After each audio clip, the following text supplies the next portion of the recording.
la voz. Sí, genial. Bueno, pues lo primero, buenos días y de nuevo, de verdad, muchísimas gracias. Es un enorme placer el estar otra vez. Yo siempre digo que tengo muchísima suerte porque, aparte de que he estado trabajando, ya ni me acuerdo, 30 y tantos años, siempre en temas de aplicaciones de espacio y esas cosas, lo más importante es que creo que he tenido la suerte de trabajar con la mayoría de vosotros en muchísimos proyectos y yo cada vez que vengo aquí me encuentro otra vez con todos los amigos, de verdad que me encanta. Bueno, mi nombre es Demetrio López, soy director de innovación de Alter Technology. El otro día alguien me decía que además que ser director de innovación es la persona que hace amigos y pone amigos en contacto, con lo cual la verdad que es una suerte enorme. Voy a contar primero, bueno, mi charla va a ir de algo que hemos estado hablando, que aún no hemos estado hablando, hemos tenido la suerte de hablar de toda la gran potencia que hay a nivel de diseño, ¿vale? A nivel de foundries, incluso a nivel de testing de wafer, con mi compañero de VLC Photonics.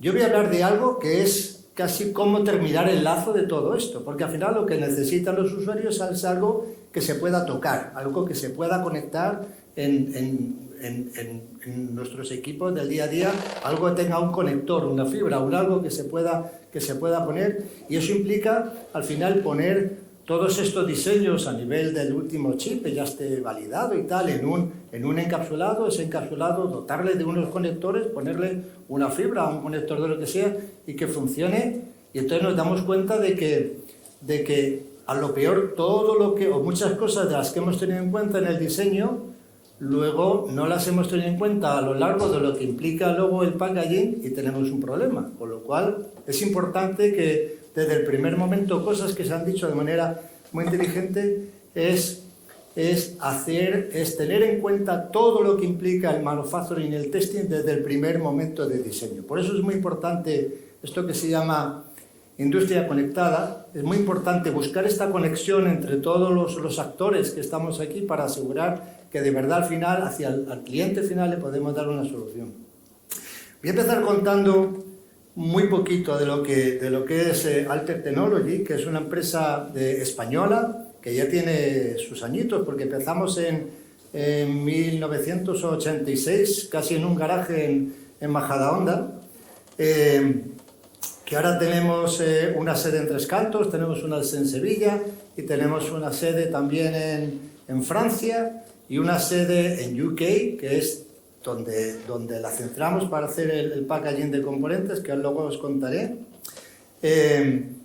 Una empresa que en el 2011, bueno, en Alter ahora mismo somos unos 300 personas, más o menos, y en el 2011 nos compró una empresa alemana gigantesca, más de 12.000 empleados y posiblemente yo creo que de las pocas empresas que todavía existen en el mundo que puedan estar orgullosos de decir estamos vivos desde hace más de 150 años.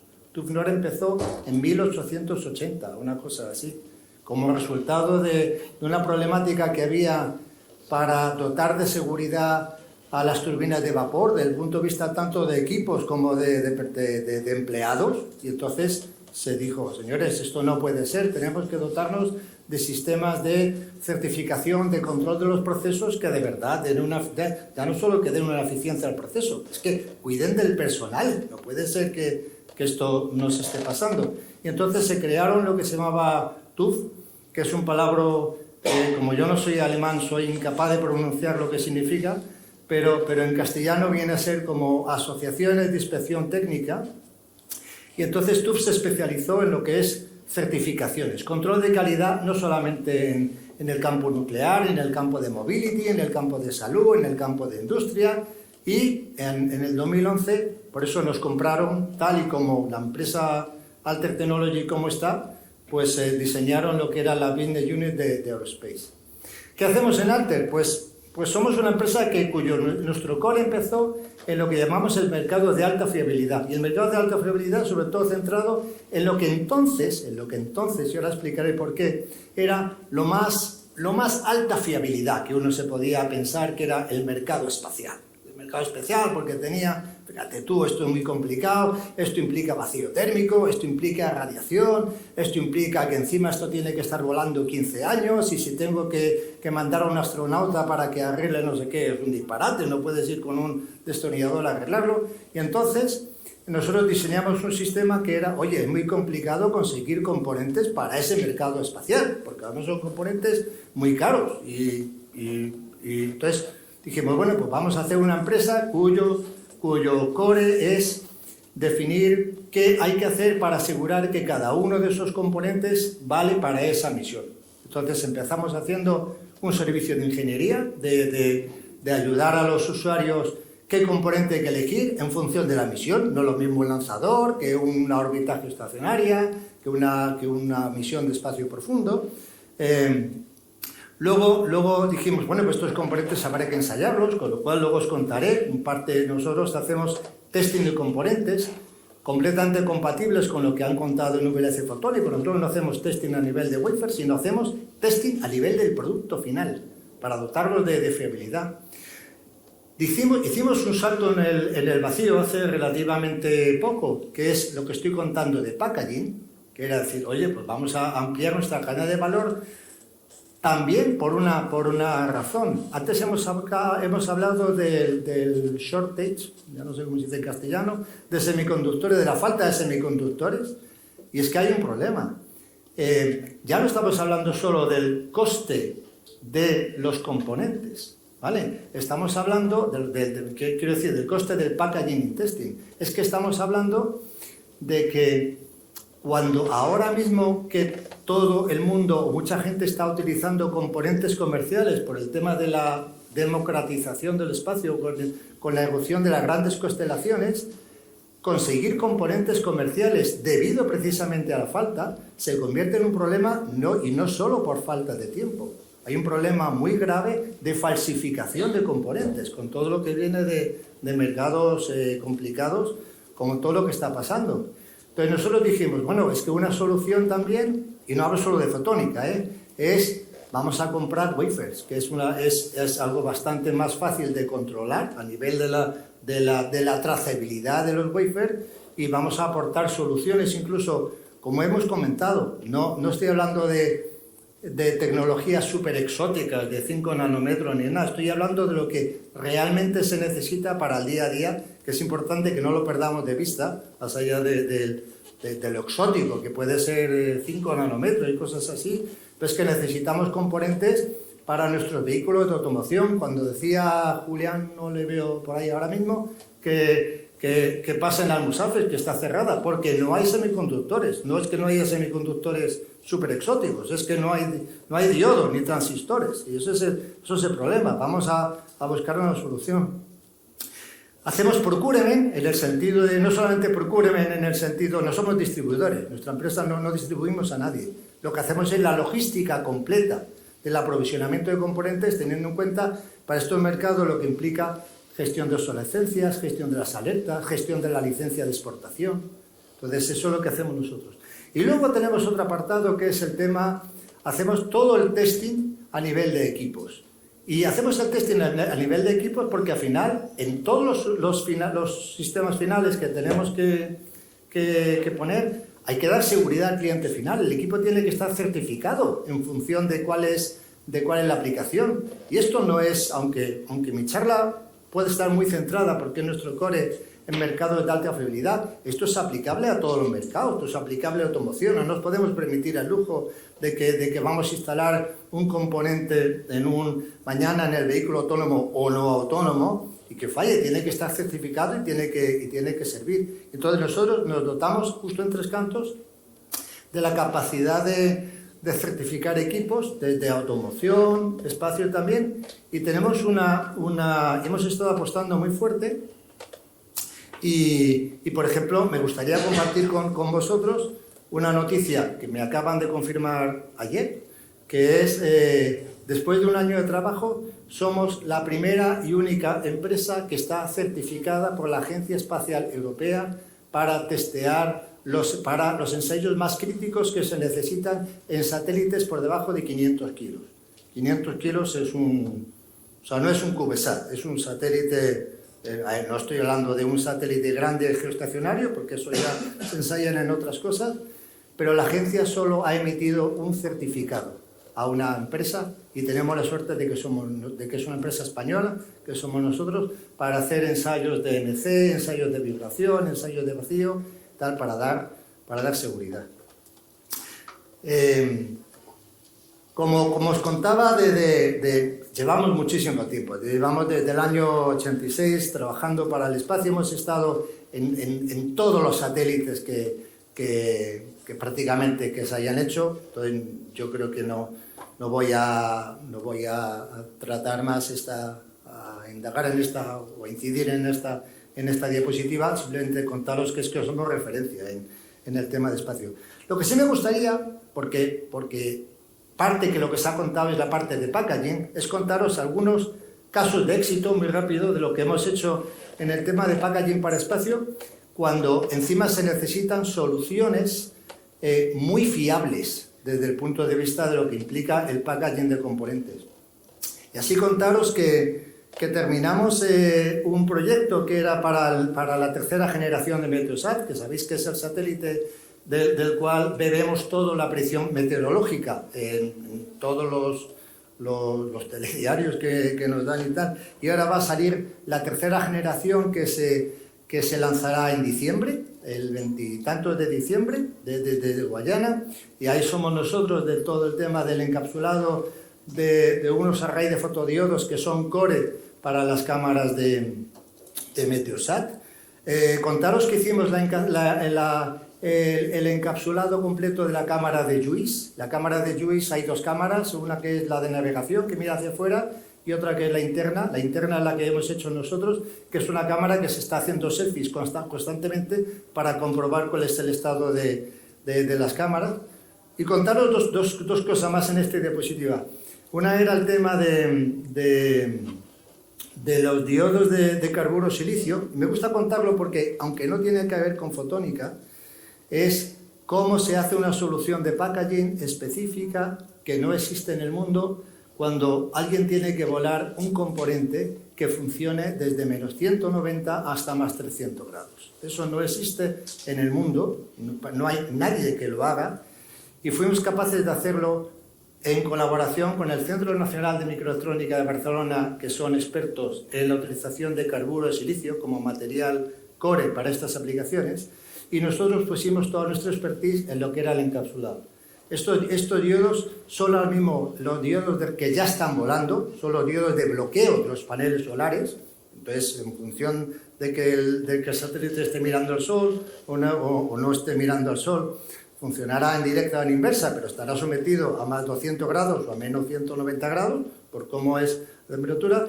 Y esos diodos son de nuevo, los únicos componentes hasta la fecha, creo que va a haber uno dentro de nada, el único componente hasta la fecha que está en la lista preferida de componentes de la ESA. El único componente español que había. No hay más componentes españoles, creo que dentro de poco va a haber otro, y es algo de lo que tenemos que estar orgullosos. Entonces, desde el punto de vista, esta diapositiva es porque el otro día Sergio estuvo contando muchas rápidas de aplicaciones de fotónica. No voy a entrar ahí, se contaron cosas de depilación, de agricultura, de no sé qué, pero simplemente contar que al final esto es incidir que el packaging está en todos los lados, también en aplicaciones de alta fiabilidad, y nosotros esto lo dividimos básicamente en dos grupos: sensores y comunicación, ¿vale? Entonces, en sensores y comunicación, lo que nosotros ofrecemos no es tanto un conjunto de productos, ofrecemos lo más parecido a una cosa que se ha estado hablando, que sería una especie de PDK, una especie de soluciones de plataforma con las cuales hemos estado trabajando para facilitar al final la integración de los distintos componentes. Entonces, ¿por qué? Porque nos hemos dado en cuenta con algunos casos de uso, oye, que es muy necesario tener una solución que asegure el correcto alineamiento de cada uno de los chips. Tener una solución que asegure cómo se hace el feed-through final desde la fibra óptica al encapsulado para que no se pierdan prestaciones. Tener una solución que asegure cómo se trata un láser de apuntamiento cuando estamos disipando 10 vatios y el problema de la temperatura en un semiconductor, esos gradientes térmicos puede hacer que todas las prestaciones que teníamos ópticas del primer momento no funcionen por el tema del degradante térmico. Entonces lo que hemos hecho es apostar por un conjunto de soluciones, que algunas acabarán en producto, pero no es nuestro core dedicarnos al gran producto, es más nuestro core ofrecerlos como solución de plataforma, y por eso queríamos contaros estas soluciones, que no voy a ir en detalle con ellas porque no tenemos tiempo, pero luego si queréis en la comida lo que sea lo podemos hablar. Resumir que lo que hacemos al final es packaging de componentes, cubriendo todo el ciclo, desde el dicing de los componentes, el bonding de los componentes cuando estamos hablando tanto de soluciones eléctricas como ópticas, sobre todo en la parte eléctrica, que tiene que ser con mucha precisión para evitar, por ejemplo, inductancias parásitas o cualquier cosa. El tema, lo que he contado, del alineamiento adecuado, el pegado adecuado del dado al sustrato para que el estrés térmico que implica por la temperatura no incida en las prestaciones fotónicas, y cubrimos todo el lazo completo desde el diseño, el análisis térmico, hasta entregar el componente finalmente encapsulado, tanto cerámico como también plástico. Y por último, una cosa que hemos comentado, que el tema del testing. Nosotros de manera complementaria, si quieres, a lo que hace VLC Photonics, no hacemos, o no hacemos todavía, en principio no hacemos testing a nivel de wafer, pero sí es muy importante el testing, lo que llamamos reliability testing de fiabilidad a nivel del componente final, y eso implica de nuevo asegurar que el producto final se somete a unos ensayos de certificación en el campo térmico, en el campo mecánico, en el campo de compatibilidad electromagnética, en el campo de radiación, que asegure la misión, que es muy importante lo que antes hemos contado para el chill. Tenemos que estar seguros de que el producto al final es fiable para la última aplicación. Y como creo que estoy fuera de tiempo, pues he terminado. Muchísimas gracias.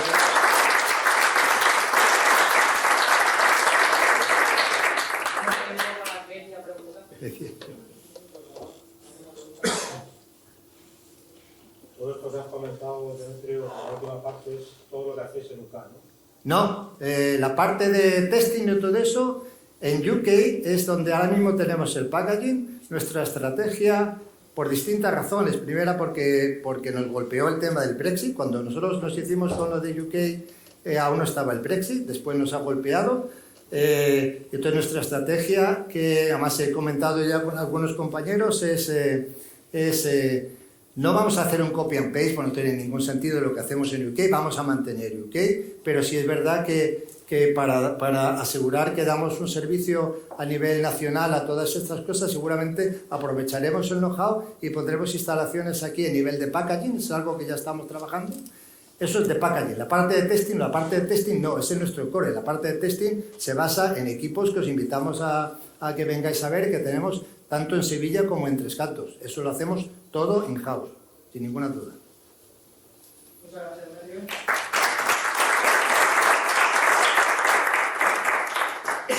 Ahora es el turno de Carlos Pardo, CEO de Calvo.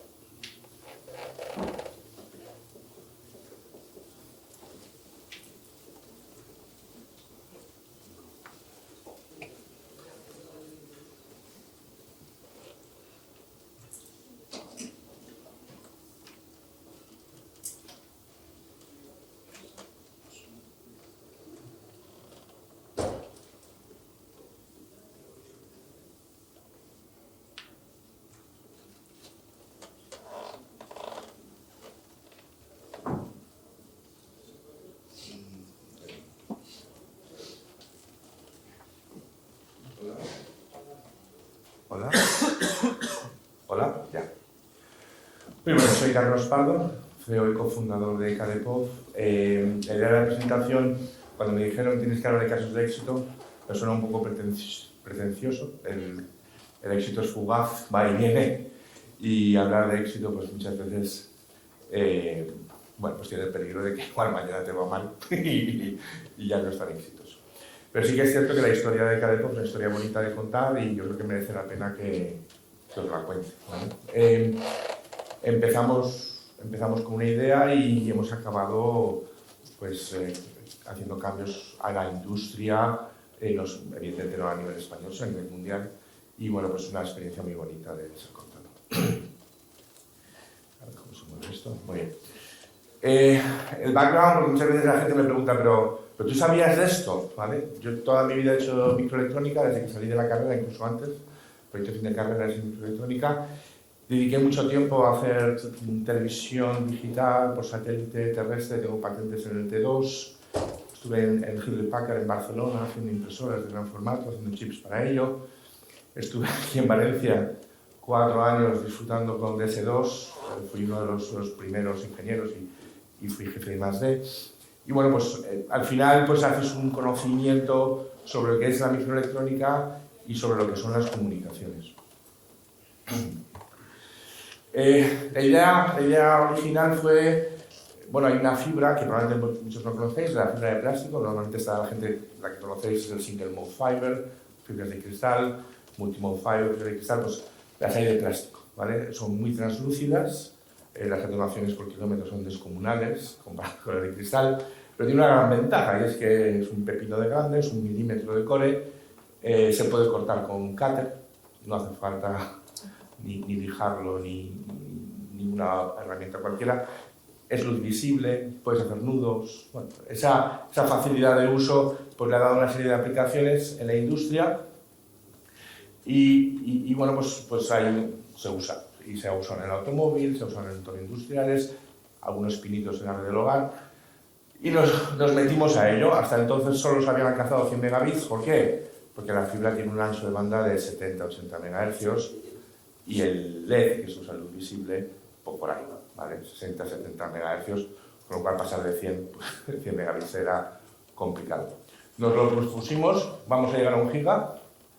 Empezamos la empresa en el 2000, bueno, luego lo contaré, en el 2010, recibimos financiación y nos lanzamos, ¿vale? Y hemos conseguido pues, 1 gigabit por segundo, usando técnicas avanzadas de modulación e intentando reusar LEDs que ya existían, fibras que ya existían y conectores que ya existían.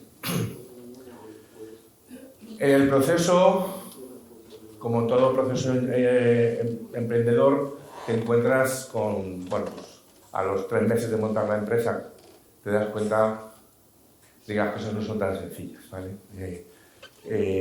Pensábamos que había más ancho de banda y sobre todo pensábamos que el LED era lineal, bastante lineal. Todos nos prometieron que eso era muy lineal, pues de lineal no tiene nada. Y meter un sistema de 1 giga, como podéis observar, en un ancho de banda de 100, o haces modulación, llegamos a PAM 16, ¿vale? 4 bits por símbolo, o eres lineal o tienes un problema serio.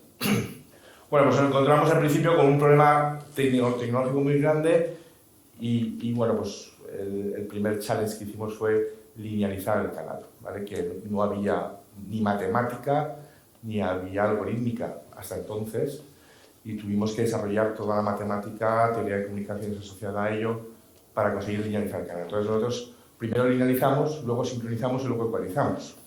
Sorprende, pero en el DSP de recepción está la linealización, no en transmisión, que es lo que se suele hacer en otro tipo de medios, nosotros linealizamos en recepción. Eso nos ha permitido que tener una posición de ventaja significativa con respecto a cualquier otro que haya intentado en el pasado. Los problemas que un emprendedor se encuentra y que consigue superar al final son unas ventajas competitivas significativas. Y esto ha sido, digamos, algo que nos ha acompañado constantemente durante todos estos años. ¿Y qué nos hemos encontrado? Pues también, pues, ¿qué es lo que había? Pues que, como todas las soluciones ópticas, son de alto coste. Queríamos atacar mercados, que ahora os explicaré, donde el coste es muy importante y no puedes ir con centenares ni decenas de euros. Estás hablando siempre de algún que otro brillo, incluso céntimos a veces. Entonces, no puedes en esos mercados atacar el mercado con una solución muy costosa.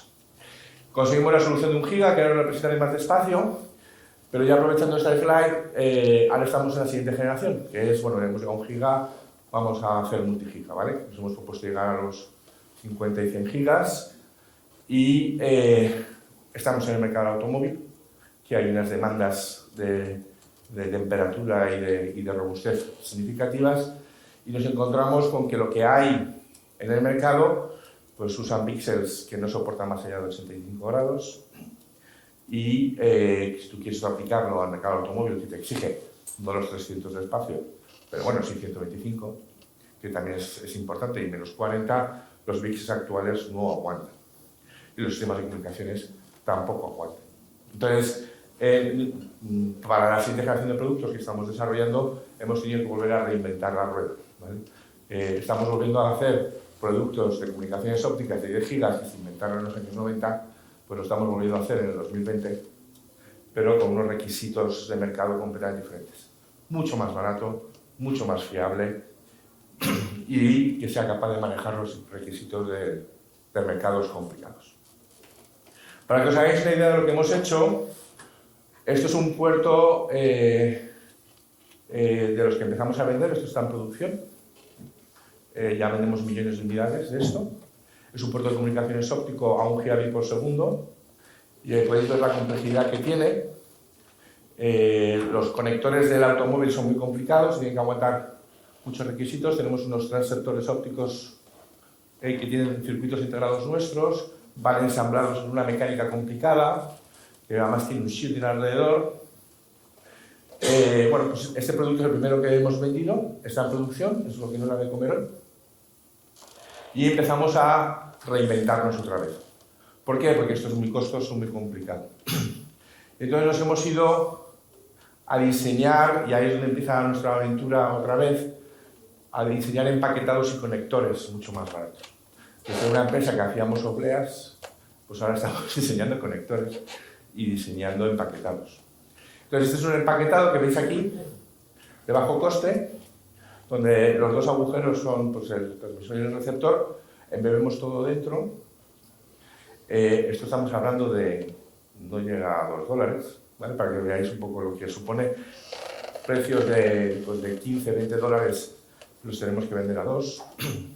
Integramos todo y hacemos una revolución en cuanto a los conectores. Ese producto se suele directamente en placa por el Tier 1 y el conector, en vez de ser tan complicado como lo que veis ahí arriba, se hace un snap fit encima, el fabricante de PCBs lo monta encima y fuera, ¿vale? Con lo cual el assembly de la optoelectrónica se hace en la última etapa, reduciendo significativamente los costes de producción. Y eso también ha sido un poco de revolución. ¿Por qué? Porque le estás quitando al fabricante de conectores un trozo significativo de los precios. El shielding de MC, que es necesario porque las corrientes que salen del fotodiodo, pues lo sabéis, son microamperios y son muy sensibles al ruido, pues está dentro del empaquetado. Este empaquetado está pintado por dentro para conseguir que sea inmune. Ahí hemos hecho bastante revolución en lo que es el producto. Ya está en producción y alineado con esto, pues os quiero contar un poco la historia, que os la he esbozado un poco. Empezamos en el 2010, en el 2011 entraron los primeros inversores profesionales, nuestro primer circuito integrado lo tuvimos en 2014, sobre todo, ya lo hablaré un poco, orientado a la red del hogar. Hicimos pilotos con Telefónica y con otras operadoras. En el 2017 entraron más inversores, les gustó lo que estábamos haciendo. Nos metimos a hacer optoelectrónica y el nuevo empaquetado ya en el 2018. Empezamos producción con Mercedes, con nuestro primer cliente en el automóvil en 2019. Ahora todos los coches eléctricos de Mercedes, la serie EQ, lleva productos nuestros. Es un orgullo ver, mira, hay chips míos. Empezamos ya los primeros prototipos del empaquetado de bajo coste, ya entraron en 2020. Y ahora estamos en una avalancha de eventos. Los hemos dividido en dos, uno para desarrollar la tecnología, la nueva generación, y otra para sacar partido a lo que ya tenemos producido. Y nos metemos gracias al IFCEI, nos hemos metido a montar una fábrica de encapsulado. El encapsulado, lo habéis mencionado, en nuestro caso son 2/3 partes del coste, el encapsulado y test. Eso lo estamos pagando a Taiwán y a China y ahora tenemos que generar nuevos encapsulados aún más complicados, porque alinear una fibra de multimodo de una manera barata es muy complicado, y todo ese conocimiento que estamos desarrollando pues no nos apetece regalar solo a los chinos. Pues lo que estamos haciendo es, vamos a montar una línea de empaquetado y test, desde welfare level hasta final test, y pues para ser capaz de producir hasta unos 100 millones de unidades al año, pues un poco las estimaciones que tenemos, ¿vale? Ya no es de prototipado, sino de grandes volúmenes, es a lo que estamos atacando. Entonces, esta fábrica, IFCEI mediante, empezaremos a montarla el año que viene, y la idea es que los productos de multigigabit, hasta 25 y 50 gigas, empiecen a producirse en el 2025.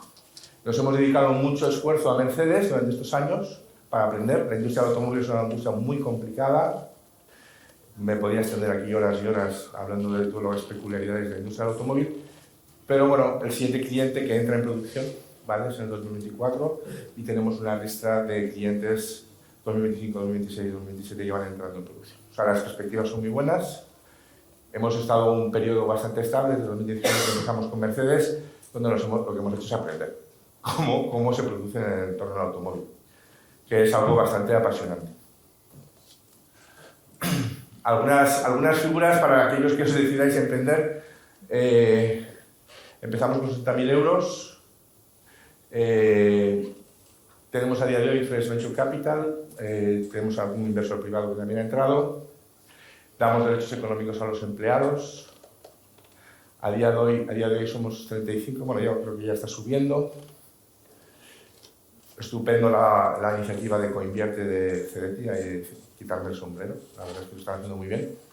A día de hoy hemos levantado unos 40 millones de euros, ¿vale?, y más que seguimos levantando. Este año, pues las ventas en esta rampa que tenemos de los eléctricos comerciales son de 4 millones, pero ya con contratos de 25 millones para 2025, con la rampa de todos los fabricantes que ya tenemos acordados. O sea que las perspectivas son buenas. Tenemos comerciales alrededor del mundo y un plan para crecer significativamente la parte comercial. En este proceso atacamos sobre todo dos mercados. El mercado de la red del hogar consistía en conectar diferentes habitaciones por una fibra de plástico que se podía insertar en los tubos corrugados con la red eléctrica, pues para tener un backbone de 1 giga, y todo el mundo podía cortar las tijeras y instalarlo fácilmente. Hicimos todos los pilotos y todo lo que se hacía falta hacer. No conseguimos venderlo suficientemente bien y no hubo despliegue por parte de las operadoras. Un problema de CAPEX, no quieren invertir más. Y bueno, pues, aunque yo creo que la necesidad sigue estando, la oportunidad sigue estando, y seguimos ofertando a través de algunas empresas en este producto, bueno, pues no ha llegado a los volúmenes que nos hubiese gustado, teóricamente. Donde sí estamos teniendo mucho éxito es en el automóvil. Este fue el primer coche donde estamos, ¿vale? Y estamos sobre todo conectando las zonas de alto voltaje con de bajo voltaje dentro del coche. En los coches eléctricos pues estamos hablando de 600-800 voltios, y se tienen que conectar con la parte de 12. Si tú te pegas una torta y se conectan las dos partes, primero te quedas sin coche, y luego pues igual alguno sufre de electrocuciones. Entonces, en Mercedes lo aísla completamente, son dos mundos separados, y la única interconexión que existe entre los dos mundos pues es comunicaciones por fibra óptica. Alguno me pregunta, ¿pero eso dónde va? Hemos estado hablando esta mañana de lo que es el coche autónomo. Esta es la arquitectura a la que se tiende, ¿vale? Es la arquitectura que llaman de zona, en la cual el cableado es lo más costoso dentro del coche a día de hoy. Entonces, en vez de meter todos los cables a una unidad central, que llega a ser imposible, pues se tiende a concentrar, ¿vale?, en zonas periféricas del coche. Entonces, tanto actuadores como sensores pues mandan esa información de manera local, y luego por backbone lo mandas a una unidad central que se puede conectar con una CPU principal que hace heladas, o incluso una caja negra, que es la que recibe todo, lo comprime, lo guarda, porque el coche autónomo alguien tendrá que saber qué es lo que ha pasado.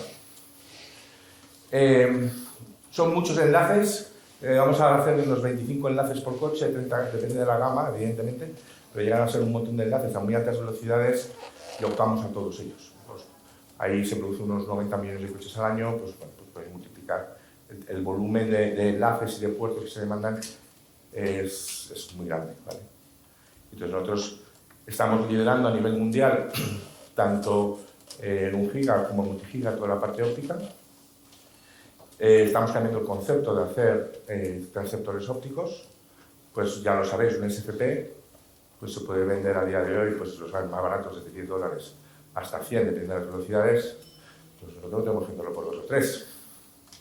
Tiene que tener la robustez del automóvil, son conectores muy sencillos y muy reusables.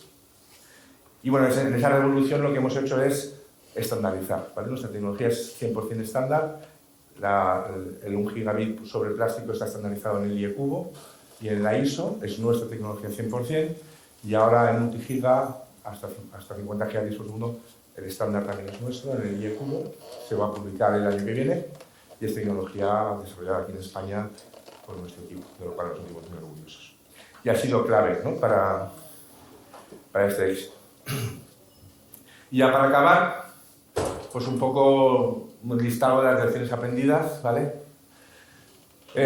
Hay que conocer bien el producto, entender bien el mercado, ser capaz de abastecer realmente lo que necesita el mercado. Ha habido muchas dificultades en estos 12 años que llevamos y bueno, pues cuando lo superas eres más fuerte. En nuestro caso nos hemos visto abocados a cambiar la industria. No es algo que en el business plan que presentamos a los Venture Capital dijimos vamos a revolucionar la industria, somos un unicornio. No, éramos bastante discretitos. Pero la realidad te va empujando a o cambias esto o no vas a vender, o cambias esto o no vas a vender, o te metes aquí o no vas a vender. Y poco a poco nos hemos visto empujados a liderar la industria a nivel internacional, a liderar la estandarización, a hacer cosas que nadie ha hecho antes. Y bueno, pues eso es bastante importante y en todo este proceso no perder el tema de la excelencia. La estandarización, y bueno, pues evidentemente decir que yo si hubiese tenido que hacerlo solo, pues apaga y vámonos. Tengo un equipo que es 200 veces más inteligente que yo y gracias a eso pues el equipo funciona muy bien y es el que lo he hecho. Y este es un poco el último foto que hay ahí abajo que se ve mal, pues es un Tosai rosa que se venden ahora en los SFPs que puedes comprar en el mercado y eso es el prototipo o el mock-up que hay del encapsulado que vamos a hacer, que es aún más pequeño, para multigiga, donde en un solo componente haces todo. Y en un solo componente que se suelda en el PCB y ya está. Y el conector va encima y por algunos dólares tienes el puerto, ¿vale? Entonces, para que os hagáis una idea de lo que supone de revolución. Y esto era un poco lo que quería presentar.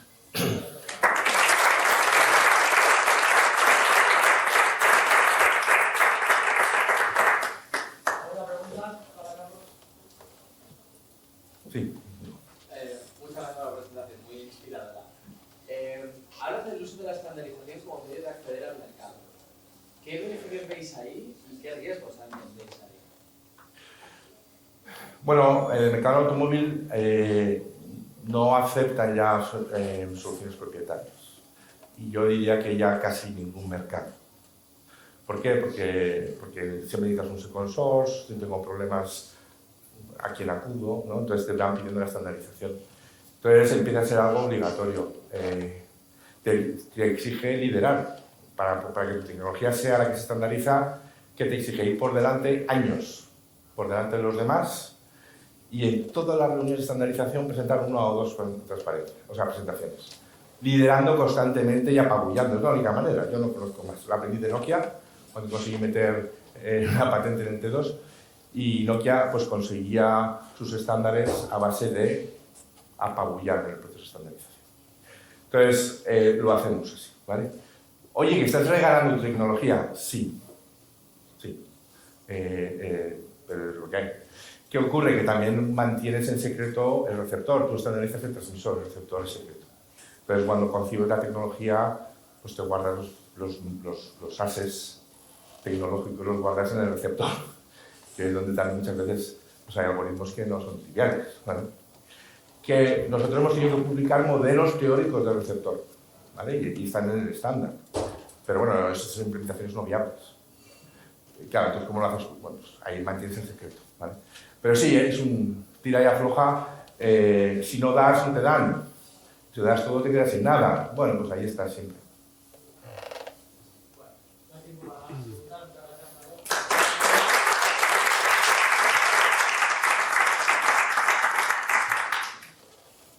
Y el último ponente de la sesión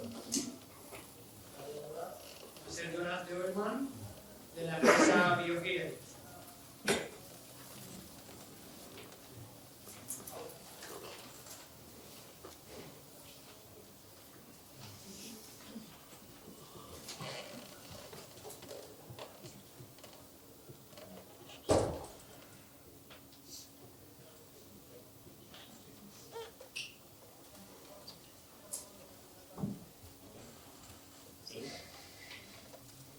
Sí,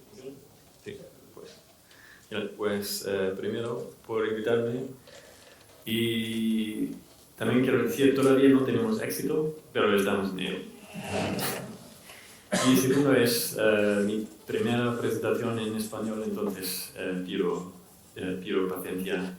Si hay algunos fallos, puede pasar. Entonces, en esta presentación quiero dar respuestas a las tres siguientes cuestiones, que son: la primera es ¿qué es BioGear? O quién o qué es BioGear, qué es el objetivo y cómo nos acercamos fotónicamente a nuestros objetivos. Pero también primero quisiera presentarme, porque probablemente habéis realizado que no soy español, soy guiri y soy de Alemania.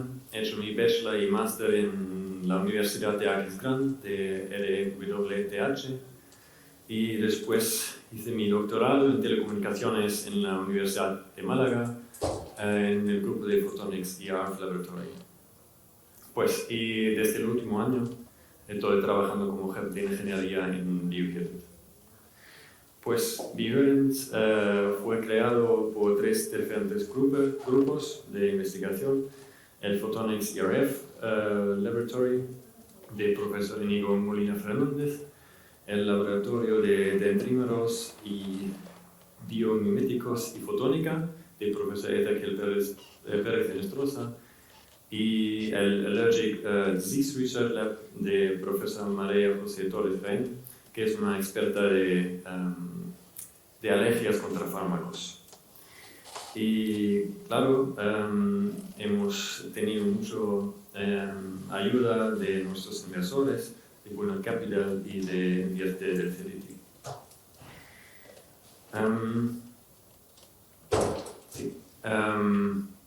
BioGear es una compañía de Deep Tech y estamos desarrollando un instrumento o un biosensor fotónica integrada que está muy sensitivo y en un ámbito muy internacional y multidisciplinario. Y empecemos el último año conmigo y ahora mismo hemos crecido a 9 personas y está previsto que en el próximo año crecemos más, hasta 12 o 16 personas. La fotónica integrada está muy interesante para el consumer health, porque está previsto que el diagnóstico médico o biosensor es una de las mayores aplicaciones de Silicon Photonics, y especialmente para nuestra aplicación está interesante porque nuestra aplicación, o nuestra primera aplicación es la verificación o la detección de alergias a fármacos. El problema de los métodos de diagnóstico hoy en día es, normalmente se hace se mira la historia clínica del paciente y el problema es si estás diagnosticado como un positivo. En 90% de los casos es un falso positivo y eso está asociado con muchos costes. Y si se quiere hacer otras pruebas de in vivo, por ejemplo la prueba de la prueba de piel o una prueba de provocación donde inyectas concentraciones pequeñas del antígeno en el paciente. Eso es asociado con un riesgo muy grande para el paciente y también con grandes costes. Otro método es, por ejemplo, el Immunocap de Thermo Fisher Scientific, que es cuantitativo, pero solo tiene una sensitividad y especificidad media.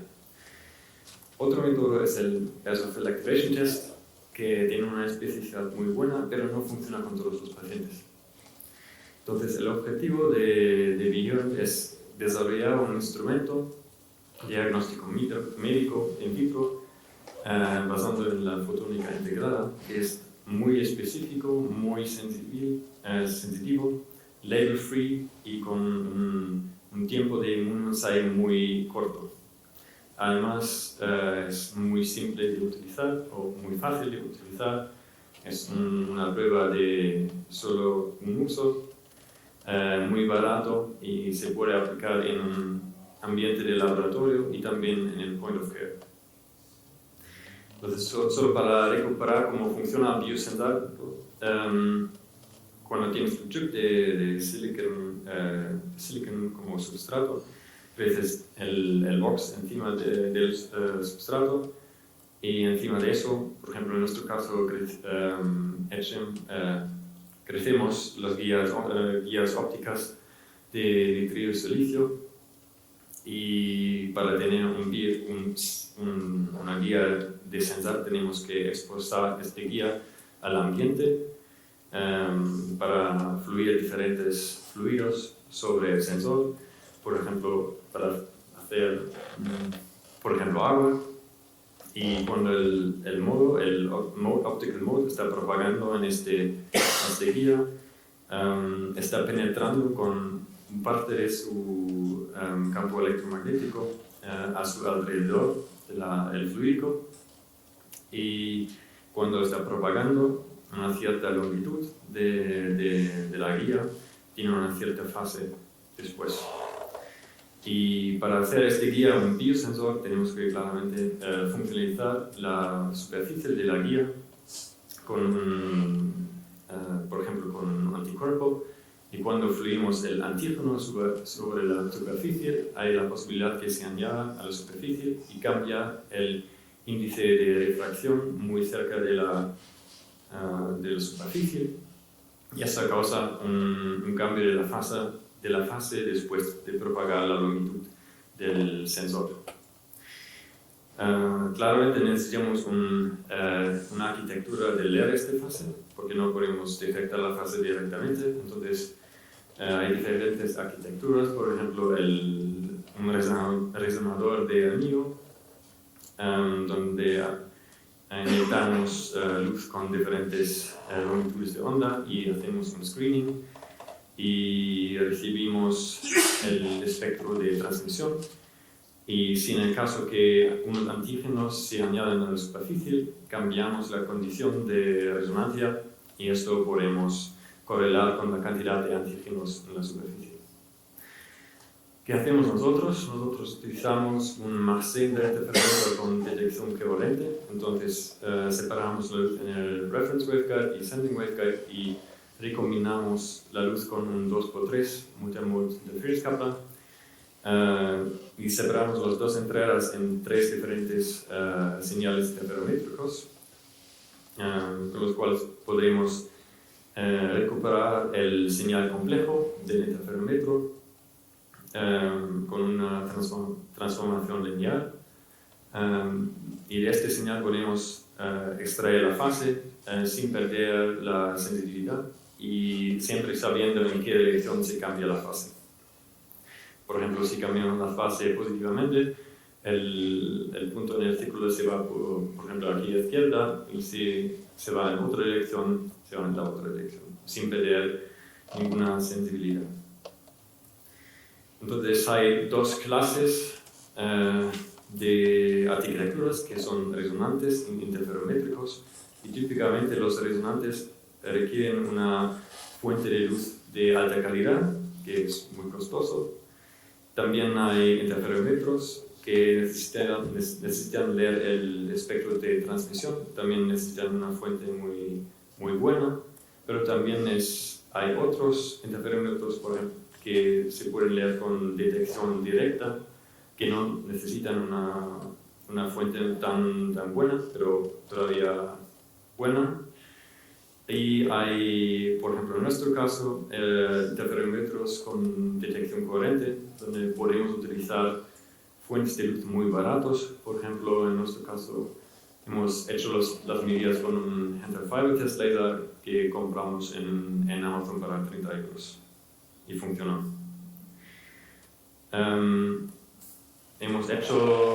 Hicimos experimentos de calibración con un experimento para detectar el C-reactive protein para verificar que nuestro sensor funciona, y eso hemos hecho una vez con un láser muy bueno, que es un external cavity laser, y conseguimos un límite de detección de 180 picogramos por mililitro, que es muy bueno. Y otra vez con el Fabric Laser que compramos de Amazon, y conseguimos un límite de detección de 1700 picogramos de mililitros. Y mirando al espectro del láser y el precio, eso es muy bien.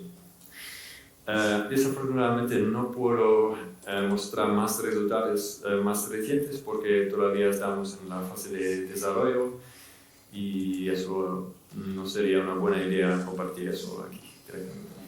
Lo siento. Pues muchas gracias por vuestra atención.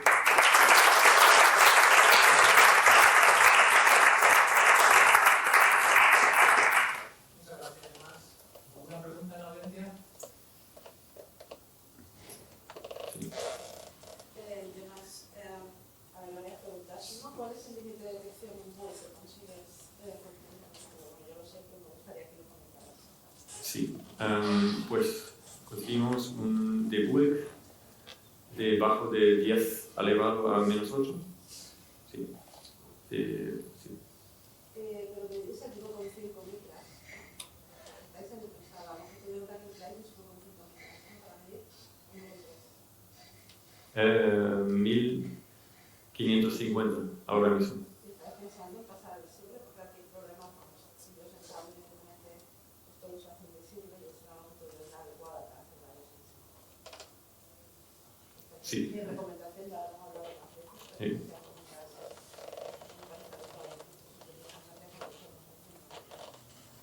Sí. ¿Vais a pensar en cambiarlo? Porque utilizáis Silicon Night Drive, o sea, Sí. Estamos pensando sobre ir a 1310, porque también hay muchas ventajas en este longitud de onda.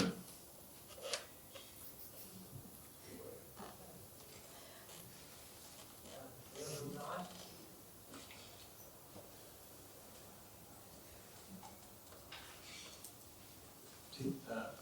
Which manufacturer yours is? If you can tell.